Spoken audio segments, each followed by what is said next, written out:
Hello everyone, कैसे हो आप सभी। जैसे आप सभी को पता है कि हमने एसएससी एमटीएस के लिए अपनी एमटीएस एक्सप्रेस एक सीरीज स्टार्ट कर रखी है, जो भी एसएससी एमटीएस के लिए इम्पोर्टेंट है। जो अभी एसएससी एमटीएस का एग्ज़ाम होने वाला है फरवरी में, तो उसके लिए ये पीवाईक्यू सीरीज़ है जो कि हर एग्ज़ाम के लिए ज़रूरी है, तो इसको कर लीजिएगा। उसी में हमारी 11 क्लासेज हो चुकी हैं पहले से ही। आज ये हमारी 12वीं क्लास है और इसकी जो प्लेलिस्ट है वो हमारे चैनल पे मिलेगी, जिसका नाम है जीएस विथ हेमंत चैनल। ये हमारे चैनल का नाम है, उस चैनल पे इसकी प्लेलिस्ट मिल जाएगी। तो उसी में हमारी 12वीं क्लास है। चलो इसको आगे स्टार्ट करते हैं। पहला क्वेश्चन देखते हैं हमारा। कमेंट बॉक्स में अपना आंसर देना है हमें। पहला प्रश्न देखते हैं। भारतीय संविधान का अनुच्छेद 76 निम्नलिखित में से किससे संबंधित है? बताइए, अनुच्छेद 76 किससे संबंधित है? ये सीएजी से है, या अटॉर्नी जनरल जिसे महान्यायवादी बोलते हैं, या भारत के मुख्य चुनाव आयुक्त से है, या यूपीएससी से संबंधित है? बताइए इसका आंसर क्या होगा। इसका आंसर होगा ऑप्शन नंबर बी, भारत के महान्यायवादी से संबंधित है। इसका एक्सप्लेनेशन देखते हैं हम। इसका देखते हैं। आर्टिकल 76 भारत के महान्यायवादी की नियुक्ति से संबंधित है। वह भारत का मुख्य कानूनी सलाहकार होता है। मुख्य न्यायवादी, उसे संसद की कार्रवाई में भाग लेने का अधिकार होता है, लेकिन वोट नहीं दे सकता है। वो संसद में आ भी सकता है, बैठ भी सकता है, और किसी भी कोर्ट में जाके बैठ सकता है, लेकिन वो कहीं पे वोट नहीं दे सकता है। वर्तमान में 2026 तक भारत के महान्यायवादी हैं वेंकटमणि, आर वेंकटमणि। अगला प्रश्न देखते हैं। हड़प्पा काल के दौरान किस धातु का उपयोग सबसे पहले किया गया? सबसे पहले किस धातु का उपयोग किया गया था? ये लोहा था, तांबा था, सोना या चांदी? किस धातु का उपयोग किया गया था? इसका आंसर होगा ऑप्शन नंबर बी, तांबा। इसका एक्सप्लेनेशन देखते हैं। हड़प्पा सभ्यता एक कांस्य युगीन सभ्यता थी, लेकिन तांबा पहली धातु थी जिसे मनुष्य द्वारा उपयोग में लाया गया था। लोहा, आयरन का ज्ञान हड़प्पा वासियों को नहीं था। ये कई बार एसएससी में पीवाईक्यू में आया हुआ है। लोहा उत्तर वैदिक काल, जो कि 1000 ईसा पूर्व से था, उसमें इसका पता चला था। लोहा का यूज स्टार्ट होना शुरू हो चुका था। अगला प्रश्न।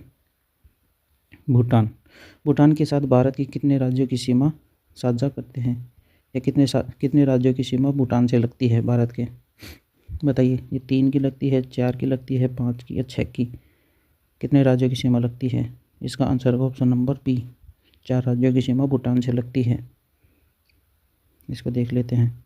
जैसे भारत के 4 राज्य हैं, वो 4 राज्य कौन कौन से हैं? जिनमें है एक तो सिक्किम, एक है पश्चिम बंगाल, एक असम और एक अरुणाचल प्रदेश। उसकी इन चारों राज्यों की सीमा भूटान देश से लगती है।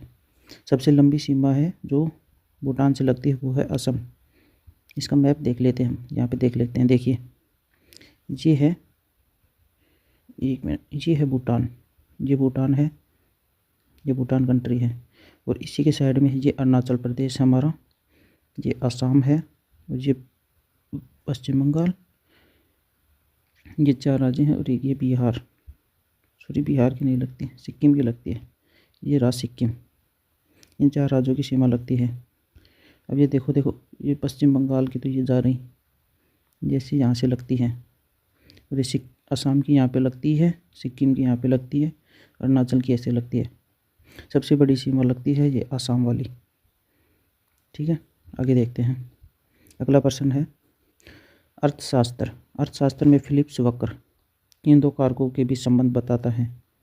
बताइए, फिलिप्स वक्र क्या बताता है? ये मांग और पूर्ति को बताता है, बेरोजगारी और मुद्रास्फीति को, या आय और बचत को, या निर्यात और आयात को? किसको बताता है ये फिलिप्स वक्र? किसको दर्शाता है? ये दर्शाता है बेरोजगारी और मुद्रास्फीति को, जिसमें हम भी शामिल हैं, आप भी शामिल हैं। चलो आंसर देखते हैं। फिलिप्स वक्र मुद्रास्फीति और बेरोजगारी। मुद्रास्फीति का मतलब होता है इन्फ्लेशन, और बेरोजगारी का मतलब होता है अनएम्प्लॉयमेंट के बीच एक उल्टा संबंध दर्शाता है। ये इन्वर्स ग्राफ बनाता है, यानी अगर महंगाई बढ़ेगी तो बेरोजगारी कम होगी। ये थोड़े टाइम के लिए होता है। जैसे इसका अगर हाँ ये रहा, इसको देख लेते। जैसे देखिए ये है इन्फ्लेशन, ये है अनएम्प्लॉयमेंट। जैसे जैसे इन्फ्लेशन बढ़ रही है, ये देखिए पहले थी इन्फ्लेशन 2 थी तो हमारी बेरोज़गारी थी 5। जैसे जैसे इन्फ्लेशन हुई 4 तो बेरोज़गारी हो गई 3। मतलब अब जैसे ही ये 6 होगी तो बेरोज़गारी हो जाएगी 2, तो बेरोज़गारी हो गई कम, इन्फ्लेशन हो गई ज़्यादा। ये है इसका चार्ट। आगे देखते हैं। पंडित बिरजू महाराज किस शास्त्रीय नृत्य के प्रसिद्ध प्रतिपादक थे? बताइए। ये ओडिसी के थे, कथक के थे, भरतनाट्यम या कथकली, किसके नाटक थे? पंडित बिरजू महाराज। जैसे आपने पढ़ा भी होगा, अगर कोई भी महाराज आ जाए तो वो सीधा कथक में जाएगा। यूपी में महाराज यूपी में रहते हैं सबसे ज़्यादा। अगर इसका आंसर देखते हैं, लखनऊ के कालका बिंदादिन घराने से संबंधित थे।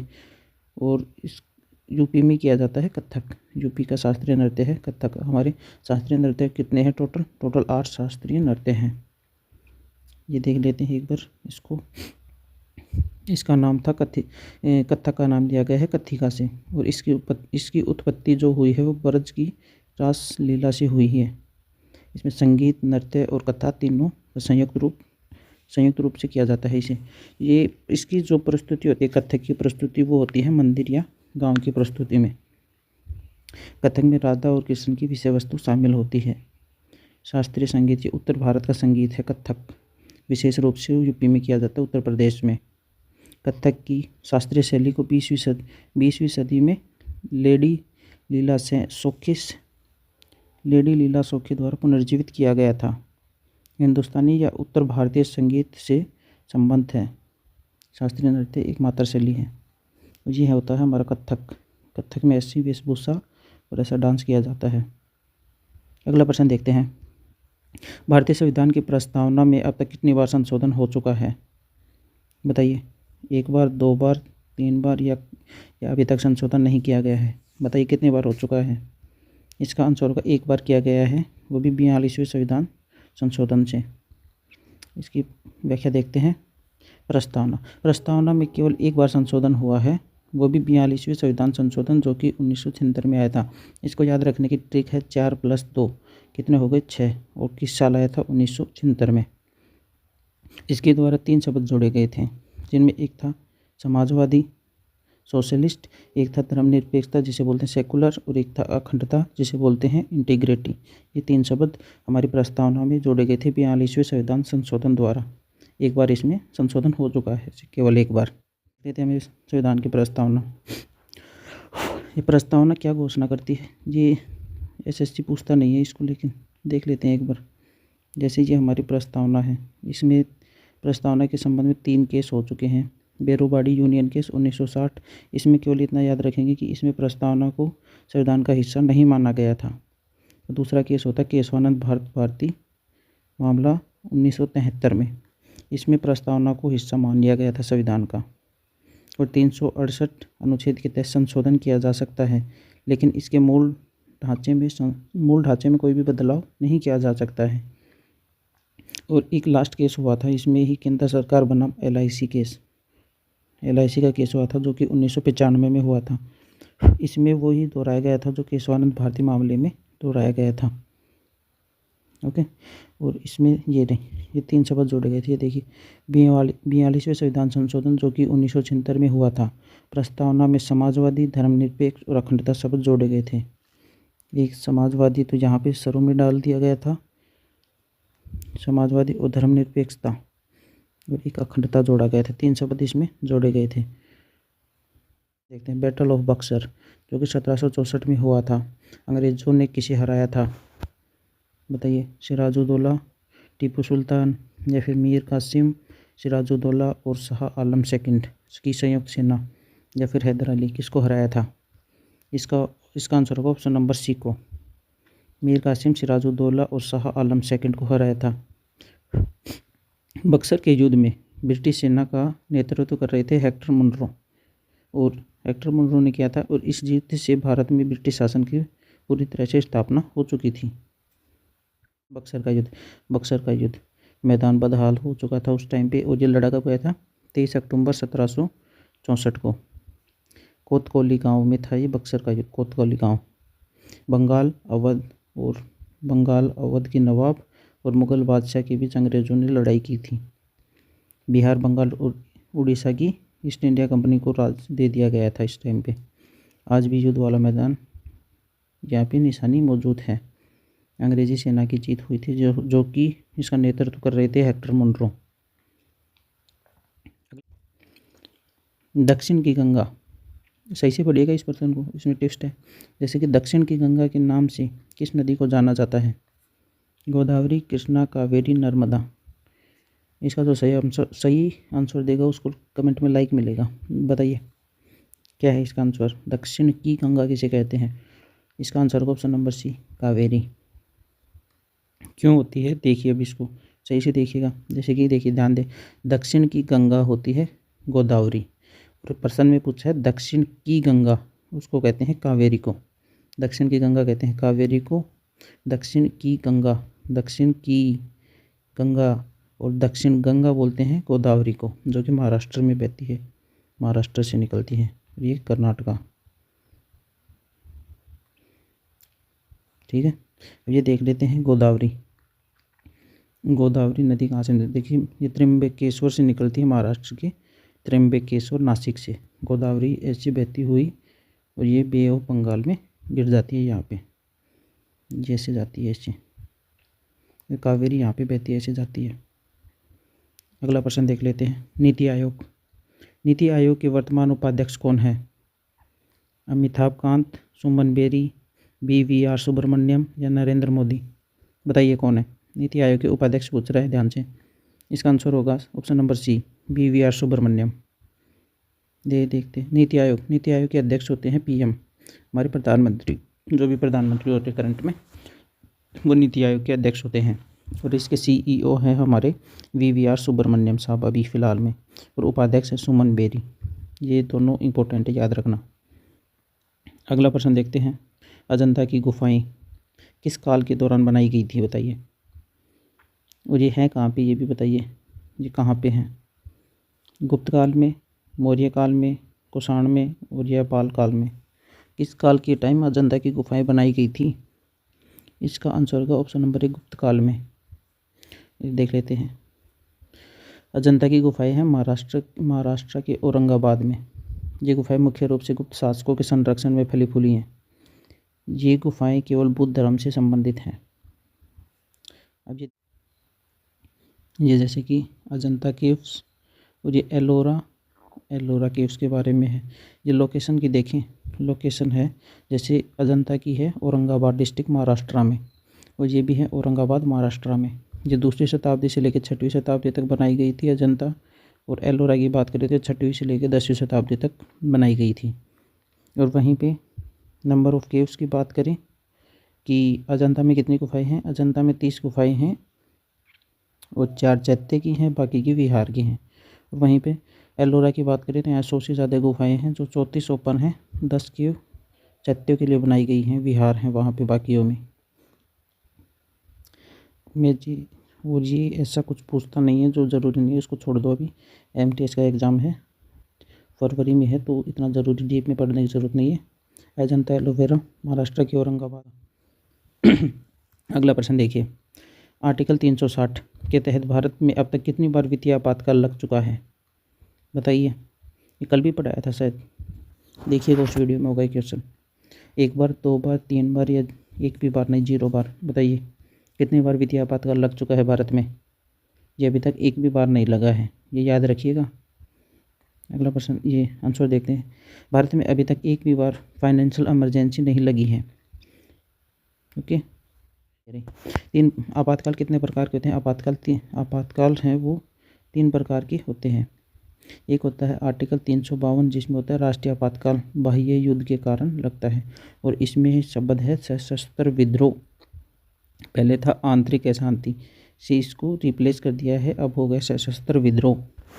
ये 44वें संविधान संशोधन के द्वारा इसे बदला गया था, ये भी याद रखिएगा। और एक है 356 में है राष्ट्रपति शासन, जो भी किसी राज्य में अगर संवैधानिक तंत्र की विफलता हो जाती है तो गवर्नर अपनी रिपोर्ट देता है, उसी के आधार पे प्रेसिडेंट है वो राज्य में आपातकाल लगाता है, राष्ट्रपति शासन। तीसरा है 360, जिसमें होता है वित्तीय आपातकाल, फाइनेंशियल इमरजेंसी, जो अभी तक एक भी बार नहीं लगी है। जब देश में वित्तीय स्थिरता उत्पन्न होती है, अस्थिरता उत्पन्न होती है, तब लगाया जाता है ये, लेकिन अभी तक लगा नहीं है। और इसके एक बार लगने के चांस हुए थे 1991 के टाइम पे, लेकिन तब भी नहीं लगा था। अगला प्रश्न देखिए, वायुमंडल की सबसे ठंडी परत कौन सी है? ठंडी परत पूछ रहा, बताइए कौन सी है? ये क्षोभ मंडल है, या समताप मंडल है, या मध्य मंडल है, या बाह्य मंडल है? कौन सी मंडल है सबसे ठंडी परत, बताइए। इसका आंसर होगा मध्य मंडल, सबसे ठंडी परत है वायुमंडल की मध्य मंडल। मध्य मंडल जिसे बोलते हैं मीसोस्फेयर में तापमान लगभग -100 डिग्री तक गिर जाता है। उल्कापिंड इसी में आग पकड़ते हैं। अगला प्रश्न, इसका एक्सप्लेनेशन देखते हैं एक बार। सबसे नीचे की परत होती है हमारी क्षोभ मंडल।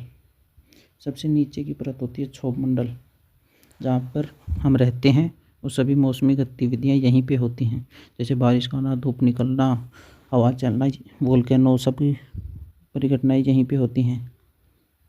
एक दूसरा होता है समताप मंडल, जहाँ पे हमारे एरोप्लेन, एक तो एरोप्लेन उड़ते हैं और दूसरा हमारे यहाँ पे ओजोन परत पाई जाती है, जिसे हमारे सूर्य की परावैंगनिक किरणों से हमारी रक्षा करती है। और तीसरा है हमारा मध्य मंडल, जिसे बोलते हैं मीजोस्फेयर। ये सबसे ठंडी परत होती है और उल्कापिंड यहीं पे आग पकड़ते हैं और इसी परत में जल के नष्ट भी हो जाते हैं, जो कुछ बचते हैं वो नीचे आते हैं हमारी पृथ्वी पर। हमारी चौथी परत होती है तापमंडल, थर्मोस्फेयर। इसे ही आयन मंडल भी बोलते हैं, क्योंकि यहाँ पे आयन पाए जाते हैं। यह सबसे गर्म परत होती है आयनों की वजह से, और यह सूर्य की विकिरण को अवशोषित करती है, और इसी पर अवशोषित करने के पास यहाँ पे प्रकाश बढ़ता है। तो हमारे नॉर्थ की साइड में पाए जाते हैं कुछ बादल, और कुछ साउथ की साइड में पाए जाते हैं, और साउथ में पाए जाते हैं उसे ओरिएला और ऑस्ट्रियोलिस बोलते हैं। ओके। और एक होती है हमारी सबसे बाह्य परत और पांचवी परत बहिर्मंडल। सबसे बाहरी परत होती है बहिर्मंडल। ये परत अंतरिक्ष तक फैलाई हुई होती है, उपग्रह भी यहीं पे स्थित होते हैं। और इसको अगर टेम्परेचर को याद रखना हो तो पता हूँ कैसे याद रखें, जैसे इसको याद रखेंगे DI इंक्रीज, मतलब D for decrease, I for increase, D for decrease, I for increase, फिर इंक्रीज ही होता रहता है, DI। जैसे इसकी ट्रिक है DI, decrease increase, decrease increase, फिर इंक्रीज, ये ट्रिक है इसकी। अगला प्रश्न देखते हैं, GDP और GNP में मुख्य क्या अंतर होता है? अप्रत्यक्ष कर का, या NFI का मूल्यह्रास, या सब्सिडी, क्या अंतर होता है बताइए? GDP और GNP में इसमें जो मुख्य अंतर होता है वो विदेशों से प्राप्त शुद्ध आय का होता है, जिसे बोलते हैं NFI, national foreign invest income. GNP में होता है, GDP में अगर आई यानी विदेशी आय को जोड़ दें, विदेशियों द्वारा भारत में कमाई को घटा दें, तो उसे ही GNP कहते हैं। जैसे कि GNP हो गई GDP प्लस आई, ये हमारे GDP है। अगला देखते हैं, सत्यमेव जयते शब्द किस उपनिषद से लिया गया है? ये तो 2 क्लास पहले करवाया था। केन उपनिषद, मुंडक उपनिषद, कठोपनिषद, छंदोपनिषद, किस उपनिषद से लिया गया है? इसका है मुंडक उपनिषद। ये हमारा राज्य चिन्ह है एक, सत्यमेव जयते। राज्य ही जैसे सत्य की ही जीत होती है। अगला प्रश्न देखते हैं, राज्यसभा के सदस्यों का कार्यकाल कितने वर्ष का होता है? राज्यसभा के सदस्यों का कार्यकाल पूछ रहे 5 वर्ष, 6 वर्ष, 4 वर्ष, या स्थायी कभी समाप्त नहीं होता। राज्यसभा का कार्यकाल, राज्यसभा के सदस्यों का कार्यकाल बताइए। ये होता है 6 वर्ष का। राज्यसभा एक स्थायी सदन है जो कभी भंग नहीं होता है, लेकिन इसके सदस्य 1/3 हर 2 साल में सेवानिवृत्त होते रहते हैं। व्यक्तिगत सदस्य का कार्यकाल 6 साल का होता है और राज्यसभा एक स्थायी सदन है। इसका कोई कार्यकाल नहीं होता है, ना ही 5 वर्ष। ठीक है, ये है लोकसभा, ये है राज्यसभा। लोकसभा को बोलते हैं निचला सदन, राज्यसभा को बोलते हैं उचला सदन। लोकसभा में होता है प्रत्यक्ष चुनाव, इसमें होता है परोक्ष और 12 मनोनीत सदस्य। लोकसभा में 0 मनोनीत होते हैं। अब लोकसभा में 543 सदस्य हैं और राज्यसभा में 250, 238 स्टेट से 12 मनोनीत और 5 वर्ष का कार्यकाल इसका होता है। ये स्थायी होता है। राज्यसभा का कार्यकाल कोई कार्यकाल नहीं होता। वहीं लोकसभा का कार्यकाल 5 वर्ष के बाद ये भंग हो जाती है, ये भंग नहीं होती है। और इसकी जो आयु 25 वर्ष की होती है और इसमें न्यूनतम आयु 23 वर्ष की होती है सदस्य बनने के लिए। धन विधेयक और अविश्वास प्रस्ताव केवल लोकसभा में ही लाए जा सकते हैं। कानूनों की समीक्षा ऐसी कोई भी प्रावधान या कोई भी विधेयक है वो राज्यसभा में आ सकता है। इसका अध्यक्ष होता है लोकसभा अध्यक्ष और इसका अध्यक्ष होता है उपराष्ट्रपति, जिसे उपसभापति बोलते हैं। ये चुनाव कैसे होते हैं? प्रत्यक्ष, और लोकसभा 5 वर्ष के लिए, राज्यसभा परोक्ष नामांकित होती है 12 सदस्य। इसमें सदस्य लोकसभा में होते हैं 543 और राज्यसभा में होते हैं 250 सदस्य। अगला प्रश्न देखते हैं, भारत के किस राज्य में स्थित है? कर्नाटक, गुजरात, महाराष्ट्र, मध्य प्रदेश। कहाँ पे है कोयना बांध और किस नदी पर है? कोयना बांध है महाराष्ट्र में। महाराष्ट्र में भी है कोयना नदी पर।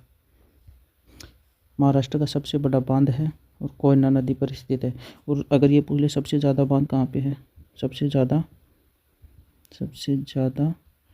बांध, तो वो भी आंसर होगा महाराष्ट्र। सबसे ज़्यादा बांध भी महाराष्ट्र में है। सबसे ज़्यादा बांध महाराष्ट्र। ये है कोयना बांध।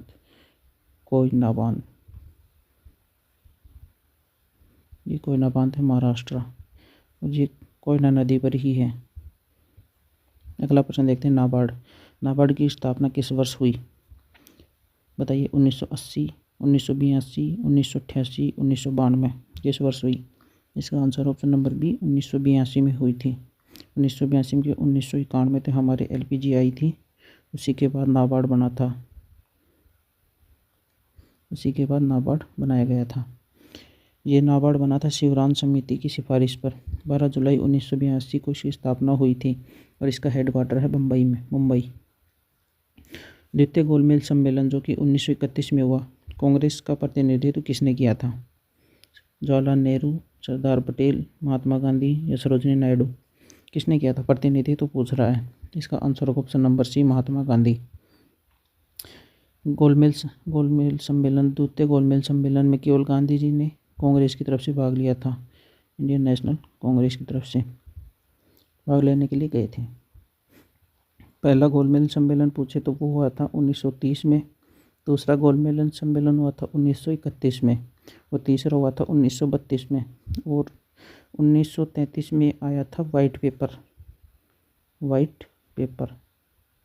याद रखिएगा, वाइट पेपर आया था 1933 में, निकाला गया था। इन तीनों सम्मेलनों का निचोड़ बोल सकते हैं। अगला प्रश्न देखते हैं, ओजोन परत के संरक्षण के लिए कौन सा अंतर्राष्ट्रीय समझौता किया गया है? Kyoto protocol, Montreal protocol, Paris या रामसर सम्मेलन। कौन सा सम्मेलन किया गया है? इसका वो option number B Montreal protocol, जो कि कनाडा में किया गया था। 1987 में मॉन्ट्रियल प्रोटोकॉल पर हस्ताक्षर हुए थे ताकि ओजोन को नुकसान पहुंचाने वाले CFC, क्लोरोफ्लोरोकार्बन जैसे रसायनों की कमी की जा सके। 20वां प्रश्न है, अनुच्छेद 51A में कितने मौलिक कर्तव्य जिन्हें बोलते हैं फंडामेंटल ड्यूटी दिए गए हैं? 51A में ये 10 हैं, 11 हैं, 12 हैं या 6 हैं? कितने फंडामेंटल ड्यूटीज हमारी आर्टिकल 51A में दिए गए हैं?